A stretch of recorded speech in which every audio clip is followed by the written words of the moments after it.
Hello and welcome. I am Exolite and this is my podcast. And with me today is Rob. Hello, Rob. Hello, Tracy. How are you today, Rob? I'm okay, thank you. Considering what's going on in the world, I'm fine. Good. And how am I, Rob? You're as good as can be expected, considering what's going on in the world.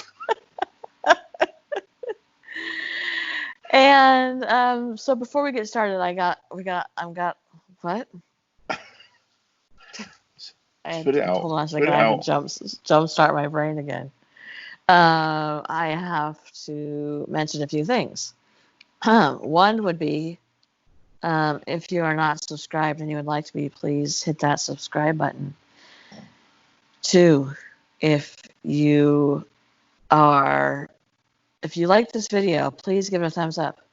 And if you'd like to be notified when my content goes live, go ahead and ring that bell. It's totally free. And right now we all need us a little something free. Feel good. Rob, Tracy, our topic today is going to be the Appalachian Mountains, ghosts and hauntings of the Appalachian Mountains. Yes, so our topic today is going to be about the Appalachian Mountains. We're going to do actually a 3 or 4 part series on the Appalachian Mountains. And we're going to do ghosts, UFOs, cryptids, all kinds of weird stuff. But before that gets started, I would like to say something. And, I don't want to get political on this channel, or I do occasionally get religious on this channel, or talk about religion, I should say. But I want to say this. For those of you who are not in the United States, our country is in the middle of what's the word I'm looking for? Not literal, but anyway, our country's burning down. And not literal, but metaphorically speaking, we are having issues in the United States. For those of you who are in the United States, you already know because you cannot escape it. We, besides dealing with everything that 2020 has brought us, which has been a lot, right now we're dealing with equal rights and race riots. And I want to say this country was literally made on protesting. It was literally founded on protesting. We protested that we wanted the right to our own religion, and we wanted the right to have government and religion be separate, and we wanted the right to have our own government. And we wanted the people in this country to have a say in their government. This country has seen protests. This country has lived through protests. We've all learned about it in history. And we're going through a time right now that happened to come in the middle of everybody's nerves being on edge. And I want to say that right now there is anger and resentment and fear and sadness and sorrow and sympathy and all those emotions we're seeing happen right in front of us right now. And as a country, we have always stood up for what we would call the, little guy, or what's the saying, Rob, about like if you're watching two teams, one wins everything, underdog. Underdog. We've always been a country who stands up and protects and roots on the underdog, and this is no less important today than it was on the day that this country was started. It is important that we as a country hear voices. We listen to cries. We hear anger, and we don't brush it off. We listen. A lot of politics and division of politics have caused this country to no longer listen to a point of view that we don't hold ourselves, have never heard before, that we find other. It's other than us. It's not us. It's not going to happen to me. But when this country is at its best, it's at its best when we stand together. And there are some things that aren't political. There are some things that are not left, some things that are not right.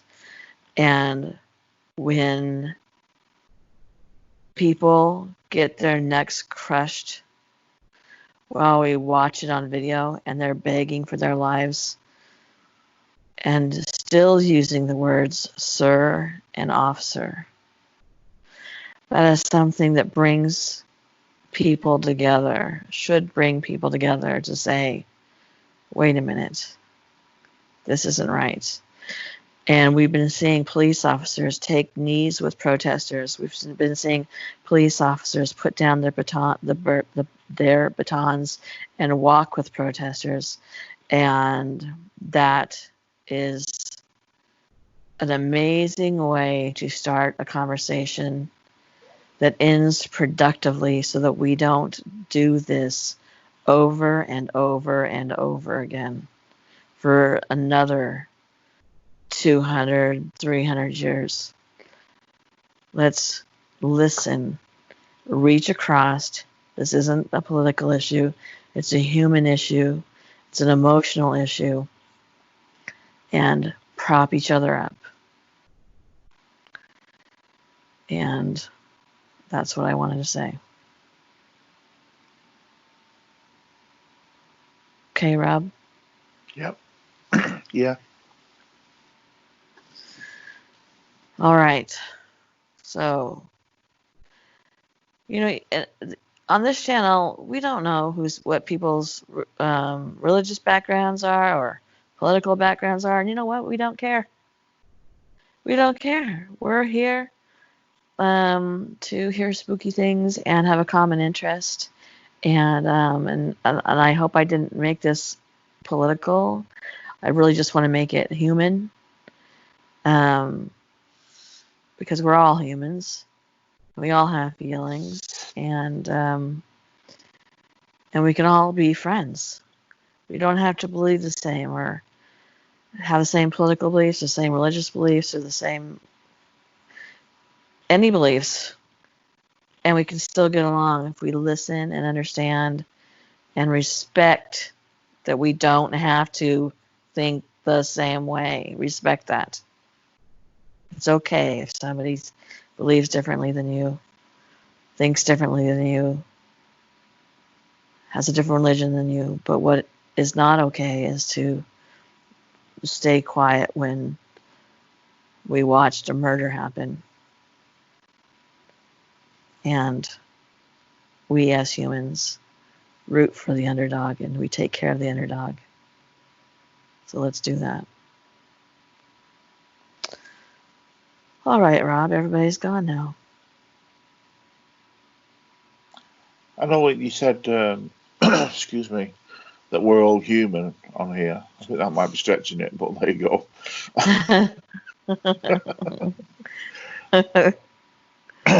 So, I know I'm not, but there you go. All right, so can we get some spook? What? Hey, do you want to begin? Okay, I'll begin. Are you ready? Yep. All right, then. First off, the Appalachian Mountains. Let's tell everybody where they are. What do you think? The Appalachian Mountains, often called the Appalachians, that was deep, are a system of mountains in eastern Northern America. The Appalachians first formed about 480 million years ago during the Ordovician period. Ordovician period. Pretty sure that's it. If it's not, feel free to correct me. They once reached elevations similar to those of the Alps and the Rocky Mountains before experiencing natural erosion. The Appalachian chain is a barrier to east-west travel as it forms a series of alternating ridges and valleys, oriented in opposition to most highways and railroads running east-west.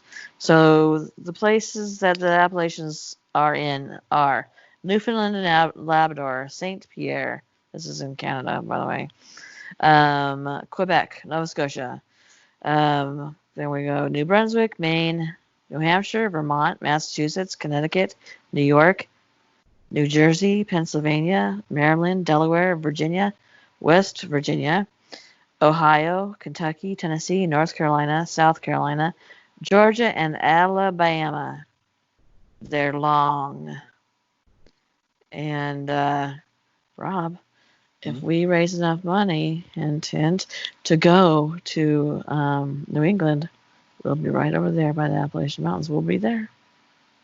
That's the Maybe one. we can film. Maybe we can film some spooky stuff in the Appalachians. So, and if you'd like to, by the way, donate money to Rob and I's trip, it is on the front page of my channel, right on the right-hand side. There is a link that YouTube has given me because YouTube doesn't like to monetize me because of the content of my videos, which, you know, is about murder, mayhem, ghosts, UFOs, and cryptids. Come on, monetize a cryptid for crying out loud. They need the money. They need to be able to come out. We need to dress them correctly. All right, Rob. I'm going to do a ghost story. If I can find it. Okay. 10 most haunted places in the Smoky Mountains. The Greenbrier Restaurant. This is one of the favorite haunted places in Gatlinburg, Tennessee, which, by the way, in case you were wondering, is some place that I really, really want to go visit because they have something called the Christmas Inn or the Inn at Christmas. The Inn, I don't know, something to do with Christmas. 24 hours a day, 365 days a year. This place is Christmas, where they serve cookies, where Santa Claus comes down and reads stories to children and myself. And I mean, I'm not above a Santa story with cookies. And their rooms are all decorated like Christmas, and they have a Christmas tree up all year round. And ooh, it is literally, if when I die and there is a heaven, you will find me at the Christmas Inn in Gatlinburg. Okay, ready? Yep. Anyway, Gatlinburg, Tennessee, which hosts one of the most famous ghosts in the Smoky Mountains. Shortly after opening as a lodge in 1939, a young woman named Lydia, who lived at the lodge, was jilted by her fiancé at the altar of a Gatlinburg church. Do you know anything about things like that, Rob? Me, no. Not at all, no. It's all news to me. Yeah. Oh, is it? Oh, All news to me, yeah. Yeah, it would be really just like a horrible thing to do, wouldn't it? Heartbreaking. Dear me. Moving on. Devastated as one would be, Lydia rushed back to the Greenbrier Lodge, threw a rope over a rafter, and hung herself, still in her wedding dress. I think a lot of women feel like that. Don't you, Rob? It's all new to me. I don't know. Like distraught, just crying. I While think Lydia's tragic, what? I think women make a big deal out of it. To be honest with you. Oh, really? Yeah. Yeah. Not that bad. Not that bad. It's not. It's probably not. It's probably not humiliating or. I mean, dodging a bullet. There's a silver lining, right? Always, yeah. Oh.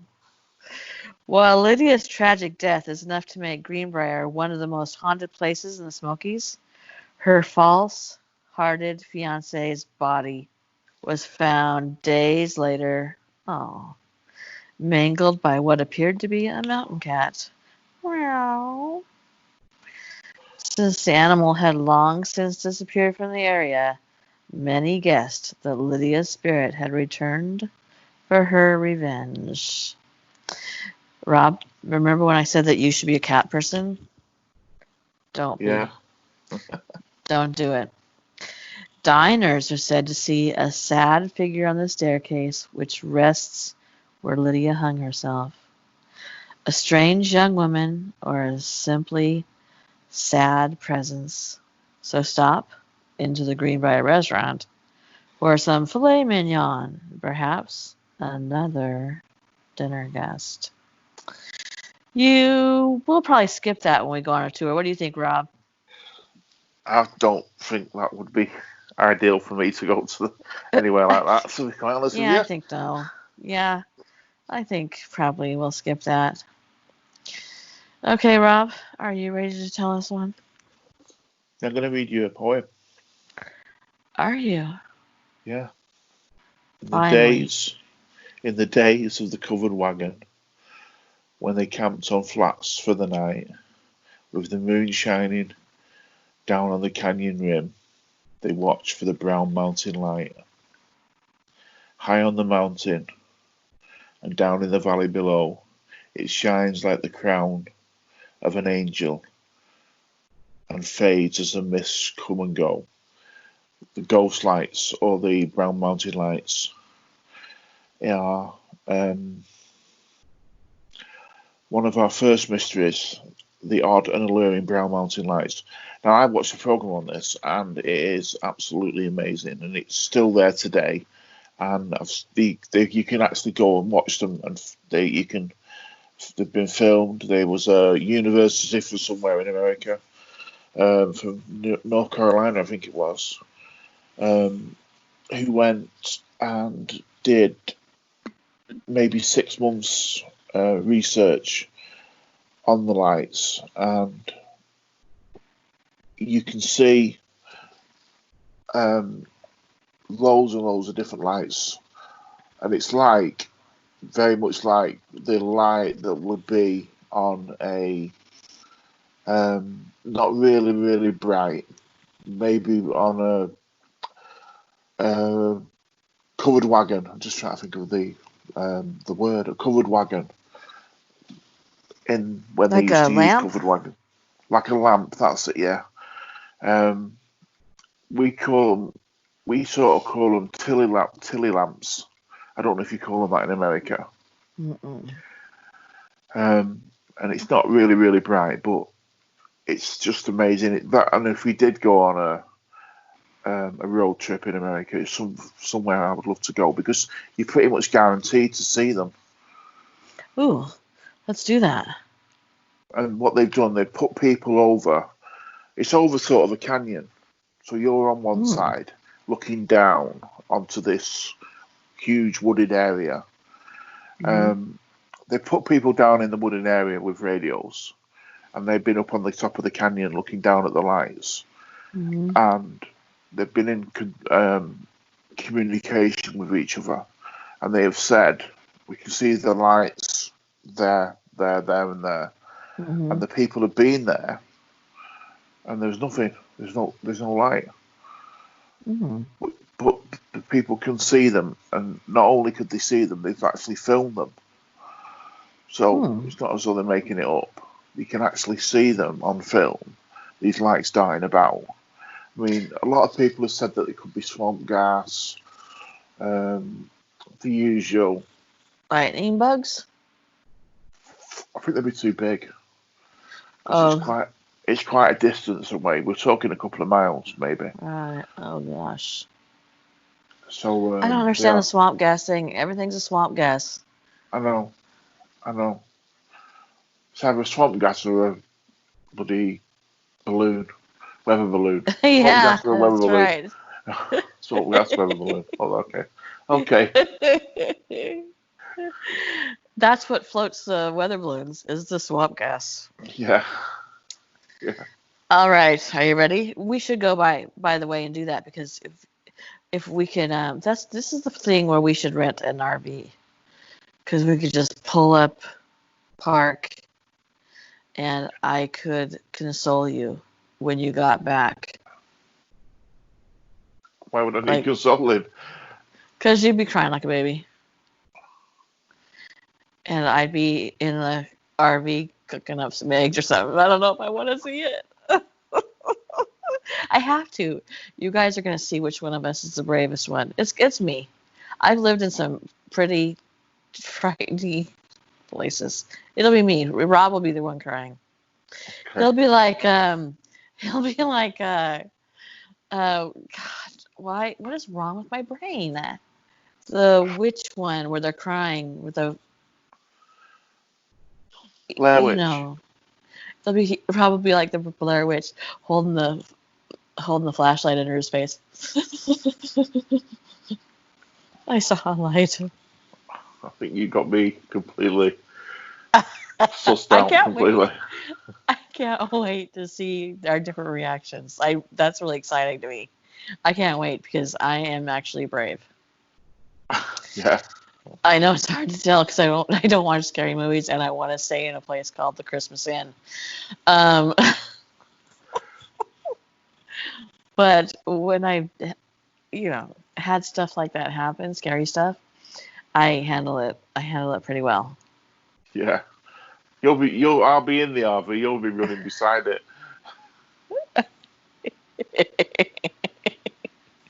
Thanks. By the way, I was doing a video the other day, sitting minding my own business, making a video, and the lamp next to me turned itself on.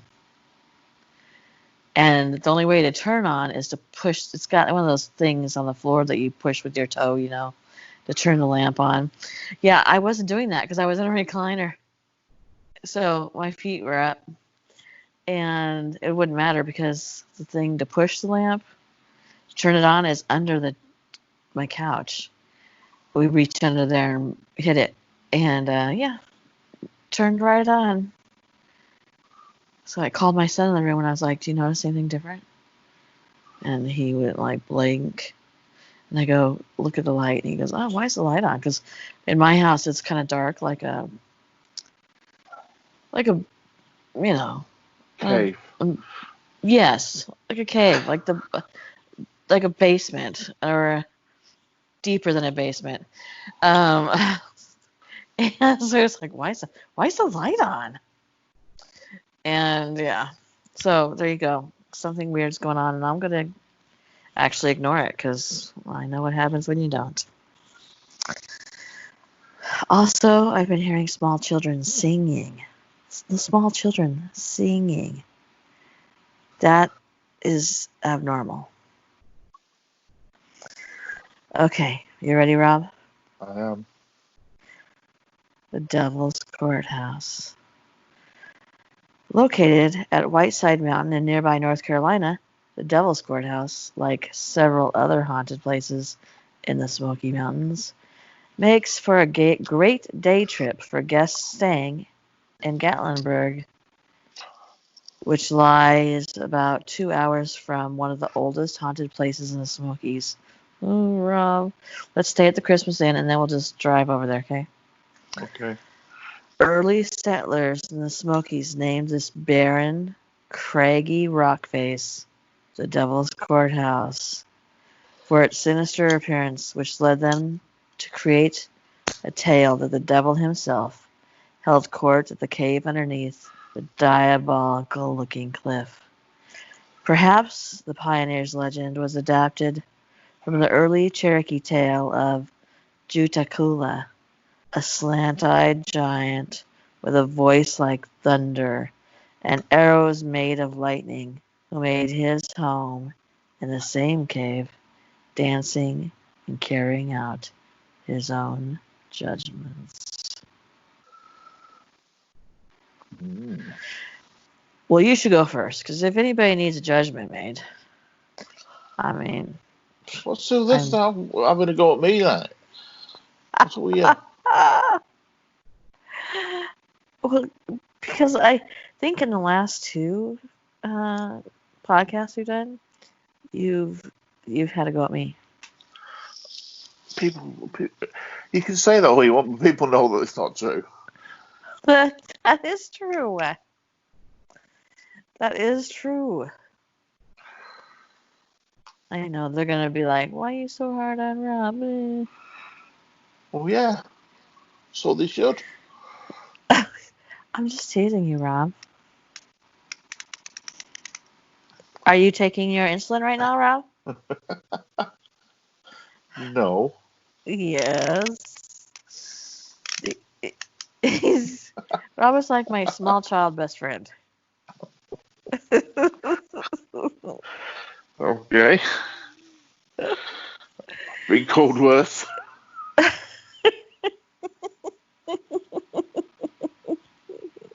Like late to the wedding. Anyway, are you got another one to tell us, Rob? I have, yes. But I don't know which one to do. But we have done this one before. But I think I will. I will talk about this one. Okay. What's October without tales of witches? Do you know which one it is? Wait a second. Say it again. What is October without tales of witches? Oh, it's the Bell Witch. Is it? Yeah. Arguably, the most famous witch to come out of the state of Tennessee is the Bell Witch. Now a familiar tale in American folklore. The story takes place in the early 1800s when John Bell and his family moved from North Carolina to Tennessee. Bell was a very successful farmer, but his family were burdened with strange and unexplained occurrences that ended up haunting and terrorizing his family and his children for several years. The first notable events began in 1817 when Bell saw a strange creature in the fields. During this time, unfamiliar noises in the house occurred, and the family began to experience terrifying and terrific hauntings, including voices, various afflictions, being pinched or hit by an invisible entity, and more. All of these activities were blamed on what became to be known as the Bell Witch, who seemed particularly focused on Father John Bell and daughter Betsy. Eventually, Bell died from what was claimed to be poisoning by the witch, and Betsy broke her engagement. God. Here we go. Broke her engagement to a young man based on the witch's. What? Right, calm down. Betsy broke her engagement to a young man based on the witch's entrails and actions. Entrails? They wrote entrails here. I don't know what that's got to do with anything. But we have actually done about the Bell Witch a few times now. She keeps popping her head up. And there is a really, really good film with your sweetheart, your childhood sweetheart's dad in it, Tracy. My childhood sweetheart's dad. Yeah, Donald Sutherland. Oh my God. I wasn't a child, by the way, but Okay. well, I guess technically speaking, but oh my, Kiefer. Wow. Just nearly stabbed myself then with an insulin needle.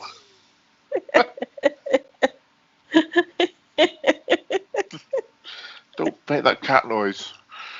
You know what it does to me. Sorry.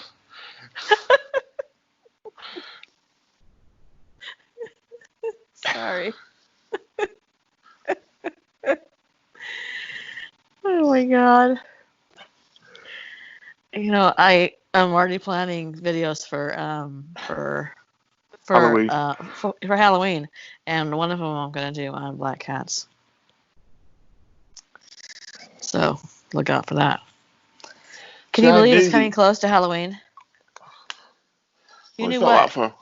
I knew you were going to say Halloween. I didn't even need to know. I know. Thank you. I appreciate it because my brain is not functioning. I'm having such bad asthma. I think I'm not getting enough oxygen. I'm just gonna go with that. Other than perhaps sometime in the 80s, those brain cells I lost, I really need them right now. All right. Are you ready? Lucy at Roaring Fork.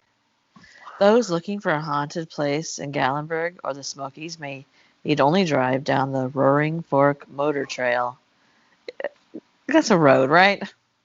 A motor trail? This scenic road, thank you, yes it is known for its waterfalls, but you may just meet a local spirit. If you encounter a beautiful young woman looking for a ride on the Roaring Folk, okay, I gotta get that hamster fixed.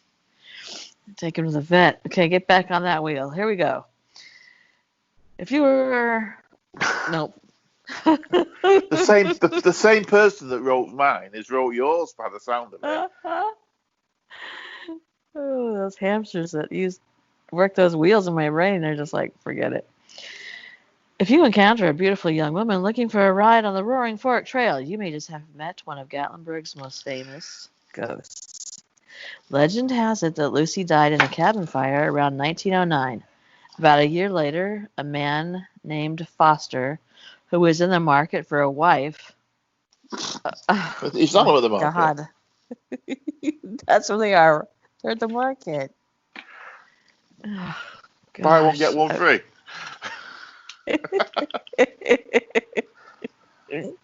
I think so, yeah. Or at least buy one, get one half price. He spotted a beautiful woman in the woods and shared his horse with her. That what it's called, baby. I don't have this story, I don't know. He found it odd that Lucy was barefoot on a cold winter night, apparently abnormal warmth, one upside to dying in a fire. But enraptured by her beauty, he fell in love with her. When he went to seek her parents' approval, are you kidding me right now? When he went to seek her parents' approval, they informed him that she had tragically passed not long ago. Lucy still looks for rides along the highway and can be seen in the woods near where her cabin burns to the ground. So the moral of the story is don't be riding Lucy.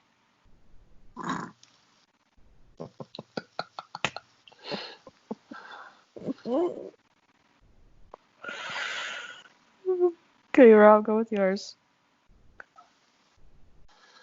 The first ghost of Bristol. Ow. Ouch. Insulin.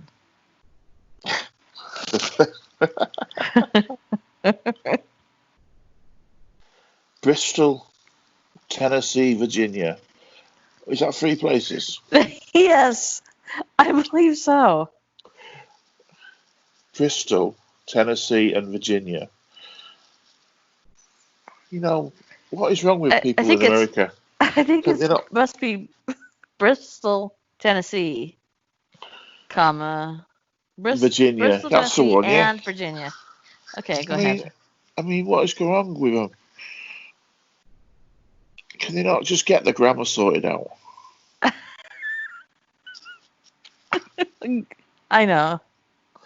Yes, I know. I just insulted a whole huge country of people. Yeah, you But did. One that wasn't happy with you in the first place, so it's probably good. right, hang on. I just finished doing my bloods. Right. Oh my lord. Okay, Bristol, comma, Tennessee, Virginia, like many southern and That Appalachian. doesn't make sense. That's what it says, Chase. Tennessee and Virginia are two different states. I never wrote Is it. it okay? It's Bristol, Tennessee, and Virginia. It doesn't. There's no and. It's just Okay, but they're missing one, I think. okay. Bristol, Tennessee, and Virginia, There you go. like many southern and Appalachian towns, has its fair share of unique and strange tales. That doesn't make The sense. town. I don't know what this place is called. Go ahead. The town exists primarily because of railroads bringing people and trade to the region for decades. The book Ghosts of Bristol. It's called Bristol. The town's called Bristol. Bristol. Yeah. Yeah, it's Bristol. I don't know. I really don't know. Is it Tennessee? Is it Virginia? I don't know. Is it your uncle? Is it your brother? We don't know. It's in Virginia. Could be your grandpa. Features. See who I have to work with. People, can you see what I have to work with? Oh my god. I can see this is gonna go bad. I hold these podcasts together. Yes, you do. Yes, you do, Rob. Right. Features ghost stories and folklore of local regions and relates an intriguing tale of an early ghost in Bristol. The story is set in 1854 and features a man by the name of John H. Moore, who owned a store and a small smokehouse located near Lee and Moore Street in Bristol. What is a smokehouse? Is it like a bar? Is it like Hold on, I have ice in my mouth. I think it would mean someplace where you could buy smoked meats. yeah, obviously, yeah. Right. He owned us located near Lee and Moore Street in Bristol. While preparing for opening the new store, the family made arrangements to dig a new well. One morning, Mrs. Moore went to the smokehouse with a butcher's knife and was alarmed to see the apparition of what appeared to be a Native American spirit who was advancing towards her as if to attack her. The spirit disappeared and was never seen again. And the knife also disappeared after the incident. Miss Moore then protested the digging of a new well, saying that the spirit she saw was warning her not to disturb the area. Chalking this all up to simple superstition, John Moore proceeded with the digging, and sure enough, after the well was dug, a Native American grave was found on the site. That's one thing I would never do if I lived in America, was be touch or do anything. These Native American grave sites are just a no-go, aren't they? Yeah. You're just asking for trouble. Yes, you are. It's strange to me. So many stories have to do with Native American grave sites. Yeah. But I guess. All right, thank you. My watch always has to add her opinion. But I suppose that there, are quite a large number. Well, yeah. Gosh. Okay, mine is called Huggins Hell in the Smoky Mountains. Like other haunted places in East Tennessee, Huggins Hell gets its sinister name from its unforgiving landscape. This area is located on the steep south slope of Mount LeConte, or it might be LeConte. I don't know. You guys, correct me, please. And isn't accessible by maintained trails. However, that doesn't stop the likes of ex-Marines and backcountry enthusiasts from making the trip to Huggins Hell to experience this challenging wilderness. Wonder why they singled out ex-Marines. By glancing at a trail map of the Smokies, you may notice there are several places with names that conjure up imagery of the devil and hell. Yes, I do, and that's why I wouldn't go. These places earned their names from early settlers who decided that the devil himself would inhabit such a rugged and desperate landscape. Whether or not the devil makes Huggins Hell his stomping ground, there's no doubting that these remote, inaccessible regions of the park give visitors a spooky, uneasy feeling. Hikers who brave this rock face will expect a 4-hour steep climb near Mount LeConte. It'd be French, right? Yeah. Which be LeConte. That poses a true danger. Not only would a fall from the steep cliffs of one of the most dangerous haunted places in the Smokies maim you, but since authorized trail books don't even list this trail, you would be right not to go. If you were injured, no one would find you for quite some time. Let that frightening thought sink in. Over the years, dozens of hikers have gone into backcountry or off-trail areas of the national park, never to be seen again. Well, that's a whole other podcast. The Smoky Mountains, for all their beauty, are still wild and are one of the few places left in the eastern United States where someone can seemingly disappear without a trace. I don't think there's a few places left. I think, all the national parks are pretty good for that. When hikers stay on a trail, this is practically never an issue. But for adventurers who seek the most rugged parts of the mountains, this is an ever-present risk. Hashtag Bigfoot.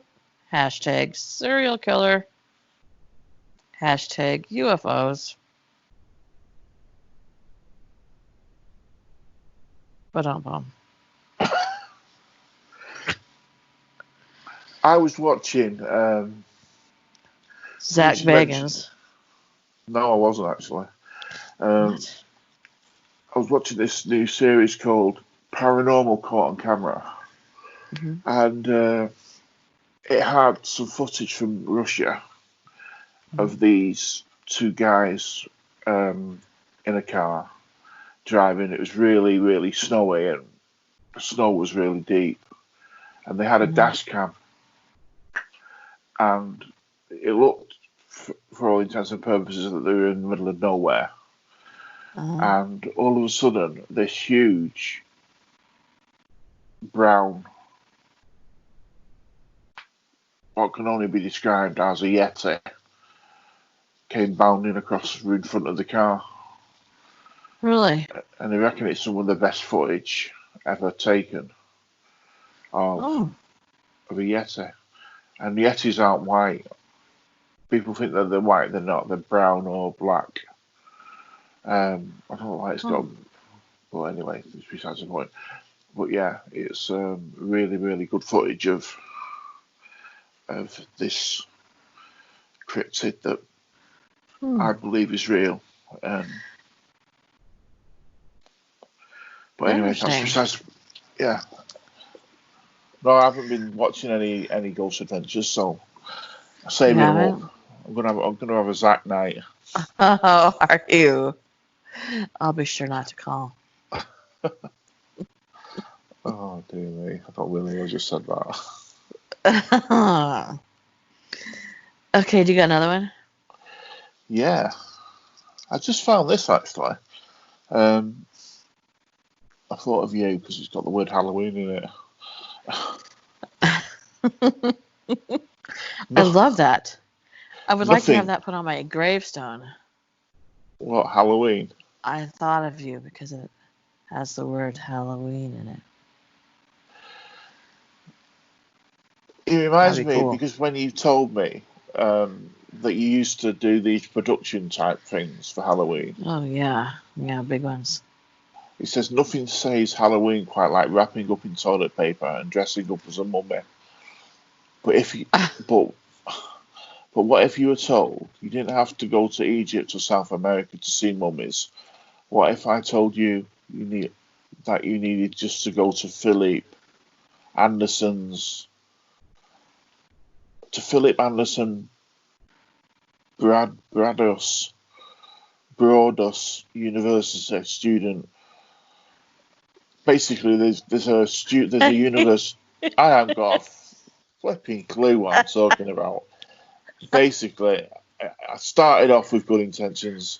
It started to go a bit ropey near the middle, and at the end, I just haven't got a pissing clue what I'm talking about because it is just a picture. Basically, what I'm trying to say to everybody is a picture of a mummy that was something to do with the Appalachian Mountains. If you want to find any more details about it, then sorry, you'll probably never find it again. And I'm sick to death of this site. It is absolutely rubbish. But what about Daddy? Do we get to see him too? Right, the Greenbriar Ghost. Okay. The That was Greenbriar Ghost. funny, Rob. What was funny? It was funny. You can go see Mummy, or what about Daddy? Whatever. I thought it was funny. I'm gonna think about it later, and I'm gonna laugh so hard. It was so funny that face. I'm gonna ream you. Oh dear me, dear me. Okay. Did you tell a story or not? I can't tell. I don't know. My little girl's does that. She goes, Keisha, you say to her, "What are you talking about, Keisha?" She'll go, "Oh, I don't know, Daddy. I don't know." Oh, that's cute. Oh. Okay, so is it my turn? No, I'll just do this quickly. Okay. The Greenbrier Ghost. Yes, This is yes. possible. This is possibly the only story where the description of the ghost sighting was actually documented in a court case. Writer Scott McLennan tells us this tale. He grew up just a few miles from where the ghost of Zona Heaster supposedly appeared inside the logging town of Renwi. And that is it. Okay. Um, do you have any more stories? Got one more. Okay. So, we're gonna wrap it up about an hour, and then we're gonna do a part 2. Is that right? We are, yeah. I have actually several more, and then a whole other page. So I think that, yeah, we kind of need to do 2, and maybe I'll be able to speak by then, but I wouldn't count on it. All right, here we go. Elkmont Resort, one of the area's tiny. Nope, can't talk yet. One of the eeriest haunted places in the Smokies just might be Elkmont. Once a thriving resort at the beginning of the 20th century, formed by wealthy hunters who founded the Appalachian Club, which next week I'm going to tell you so much about that it's going to fill your head with so much information that you're going to forget your social security number. Elkmont now stands completely abandoned. The wealthy resort goers' pleasure cabins stand empty. But in fact, people do actually still go up to the cabins and they monitor the area. Up until the past decade, the ruins of their Wonderland Hotel stood as a testament to the fledgling resort community that once thrived in the woods. Now, all that's left are empty homes, eerie ruins that are slowly returning to nature. Additionally, Elkmont was once an active logging camp in the early 20th century. Before the formation of the park, dozens of workers were maimed or killed in horrific logging accidents and train wrecks in this rugged part of the mountains. These gruesome incidents involved exploding boilers, derailed trains with tons of falling logs, so some poor souls must have met ghastly ends. To this day, visitors to the area even report an uneasy feeling as they walk past historic homes in Elkmont, or the lingering feeling they are being watched. Vacationers looking for haunted places in East Tennessee that are uniquely creepy will want to stop by this spot. I want to do that. And especially since next week we're gonna talk about this place in depth, what it was and all the creepy, weird stuff that happened and was seen there. So let's go. So if you'd like to donate to me and Rob going on a ghostly ghost hunt, the ghostliest ghost hunt of ghosts, then on my front page is a link that you can donate. It goes to PayPal. And I will also put it on here. It's just a little bit. It doesn't matter. We're not asking for a lot. And by the way, we're not asking for anything. You can still come and listen for free. We appreciate that as well. It's just that if you would like to support us in this trip, that would be awesome. Rob, Yes. come to America. Jason. Oh, sorry. Okay, are you ready, sir? Yeah, I've got one last one I want to do. Okay, then. And it's a really famous one. Okay. The Trans-Allegheny Lunatic Asylum, West Virginia's haunted hospital.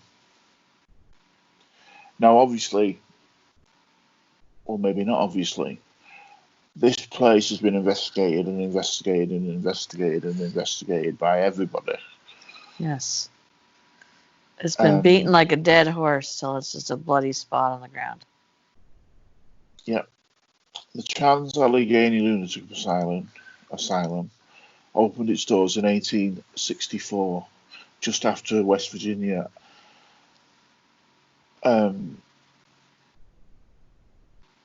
just after the Civil War, the American Civil War.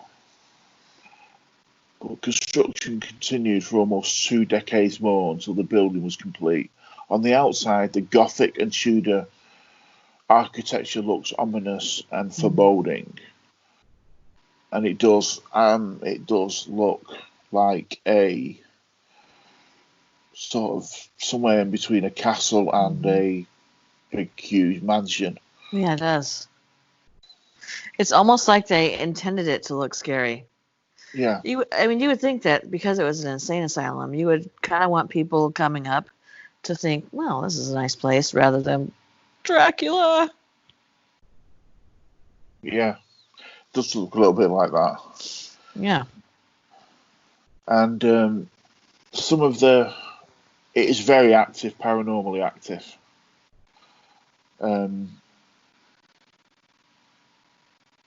sorts of shadow figures, obviously apparitions, noises. They've had some of the programs that I've watched. They've got some brilliant EVPs, electronic voice phenomena from here. I actually saw a ghost swimming program. It wasn't Ghost Adventures, Trace, so calm down. Yeah. And they caught this shadow figure. Now, there was one. Obviously, it's pitch black in this area that he was in, and so he couldn't see anything. We could only see because obviously it was night vision, and he was hunched down by this camera, and then at the back there was a doorway with no door on it, leading out into a corridor, and this figure traced past this doorway. It was partially see-through. It was emitting its own small amount of light, and it just went from sort of left to right, or right to left, whichever way it was. But it's the best evidence I've ever seen. It was really, really scary. Really, really scary. I feel like I might have seen that on something. I can't remember what it was. I think I recorded it on my phone, and I think I put it on your messenger. I think. Oh, really? Was that it? I think you may have seen it from me. Yeah, it could be. Yeah. Interesting. Now that is a place that I will not go into. You won't. No, I will not go into there. I am too empathetic to go into a place like that, I think. I think that things attach themselves to me, unfortunately. Yeah. And I think that is someplace that wouldn't be good for me. Because, I like the feeling, not the feeling. I like to go to places where I can touch, like the bullet holes at Alamo, stuff like that. And just feel that, like that is history. Like, I don't know if it killed somebody, but I know that its intention was. And just feel that while everybody else is looking at uniforms and stuff, I'm walking around the Alamo, putting my fingers in musket holes. And I think that something like the Trans-Allegheny Insane Asylum, to touch a wall or bars or something there would just be overwhelming for me. Stone tape theory. Yes. Yeah, I really do think it would be. Yes, like that. Where historically speaking, I mean, it is historical, obviously, but in a different manner than, some of the other places, that I've been to that are haunted. And I just don't think I could. I'll wait outside for that one. You surprised me. Yeah, I just don't think. I think that'd be one that I probably wouldn't be able to shake very well. Probably end up bringing something home with me. Not a dog or a kitten. I'm gonna do 2 real quick. Okay. Okay. The Wheatlands Plantation, one of the most historical haunted places in the Smoky Mountains. I think this is how it's pronounced. Sevierville Plantation has seen fighting in both the Revolutionary War and the Civil War. Wheatlands Plantation saw carnage from the Battle of Boyd's Creek, where the Cherokee, supported by the British fought John Seaver and other East Tennessee revolutionaries. The 28 Cherokee who died at the battle rest in a mass grave on the Wheatlands Plantation property. The house itself has seen 70 murders and deaths, giving it the most deaths of any haunted place in East Tennessee on this list. Additionally, a nearby cemetery contains the graves of 69 African slaves and 2 Revolutionary War heroes.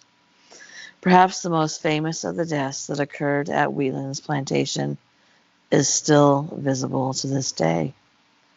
A blood stain on the living room floor of the house stands as an eerie reminder of a father slain by his own son centuries ago. Needless to say, an old plantation house with this much bloodshed and tragedy is bound to have specters roaming its halls. Now, as opposed to the Trans-Allegheny Insane Asylum, that I want to go there. I just sit on the property, put my hand on that stain, feel that history. It would be so sad. I think I'd have the same kind of reaction to that as I did at the Civil War site that I went to in Mississippi, which was overwhelming. Yeah, it's that really rings a bell, that place, and I don't know why. Well, I would like to go there. That's not the same plantation with the ghost of Chloe. No. Mm-mm. What's that one called? Myrtles. Myrtles, yeah, obviously Myrtles. Yeah. Write that down. I think that's the first time we've done this podcast where I came up with the word. I wasn't saying, Rob, what's that word? What is that word? Cat. That's right. Okay. And finally, the White Oak Flats Cemetery. The Smoky Mountains has several spooky cemeteries that vacationers eager for a scare can add to their list of haunted places. Yeah, we're going to have a list of like 200 places. We're never going to sleep. There are several cemeteries along hiking trails, such as the Nolan Creek. See, isn't that weird? Like the one I visited like 6 months ago, where the mass murder of this family, including a child, an infant, is there, but you can also just ride your bike right next to it because it's got a biking trail. Bloop, bloop, bloop, bloop. What? It's so strange to me. Anyway, there are several cemeteries along hiking trails, such as the Nolan Creek Trail or the Little Greenbrier, and Cades Cove boasts a cemetery at both the Primitive Baptist and Methodist churches. Occasionally, visitors have reported strange sightings of figures near grave sites, but perhaps the most active place for ghostly activity is White Oak Flat Cemetery in Gatlinburg. White Oak Flat Cemetery is a bit of a hidden gem of haunted places in Gatlinburg.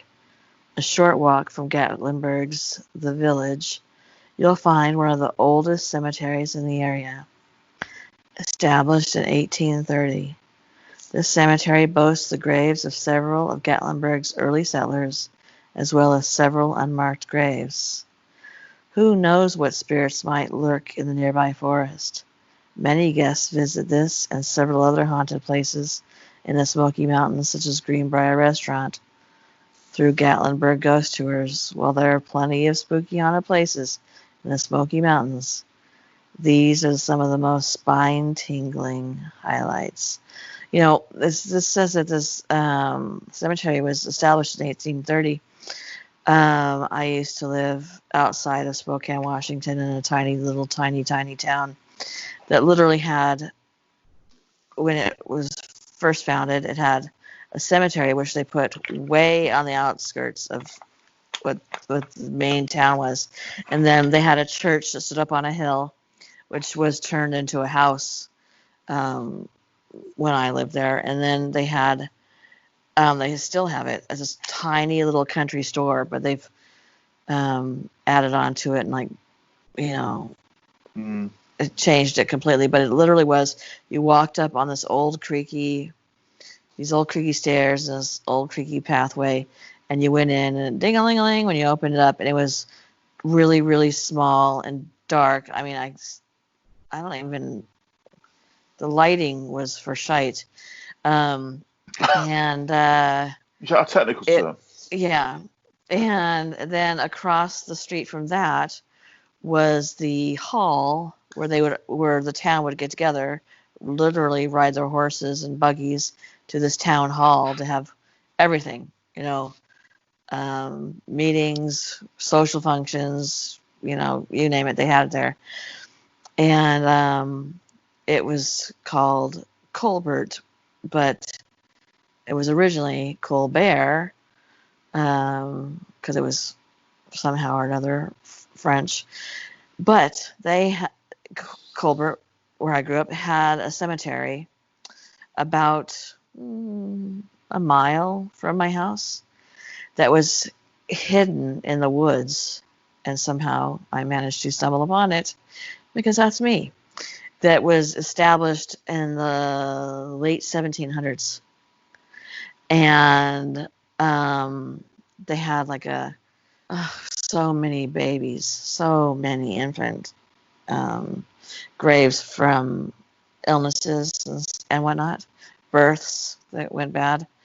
And it had gotten to the point where you had to walk along these old paths. They would still bury people there because their families from hundreds and hundreds of years were in this gravesite. So every once in a while we would go in and there'd be a fresh gravesite, which was like, what? Creepy. But if you walked there, if you didn't stay right on the pathways, your foot would literally go through the ground and into a casket. I kid you not. And she just walked on my grave. It was spectacular. The history, you could tell when the illnesses came through by the amount, especially of children, that were there, in certain years, it's like a 2-year, 3-year span, and women, because, they would have it and die, and their babies would die. And it was small, all covered with dark pine trees, really dark. And I didn't, photography wasn't like, you can take your phone, take spectacular photographs. Well, it wasn't like that back then. But I wish it had been, because it was so historical. Had this old wrought iron fence with a creaky door. Really, don't walk off the path. I guarantee you that's a bad idea. And I ran a daycare, and one of the people whose children I watched, we were talking about a graveyard. I was talking to her about the graveyard, because they were new to the area, and one of her sons, who was like 8, said, "Can we go? Can we go?" And she was like, "Well, if it's okay with Tracy." I thought, well, that's a weird field trip for the daycare, but okay. Let's take some kids from the daycare to hundreds and hundreds of year old cemetery, and try not to have them fall into the graves. Because they'd be on their own then. Let's be real. I mean, I'm not getting in there.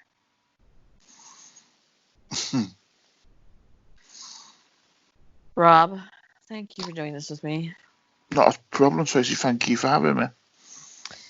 And we'll follow up into another one of hauntings, UFOs, and everything else that's paranormal. What is it called? I was going to say arachnids. What? Cryptids. Thank you.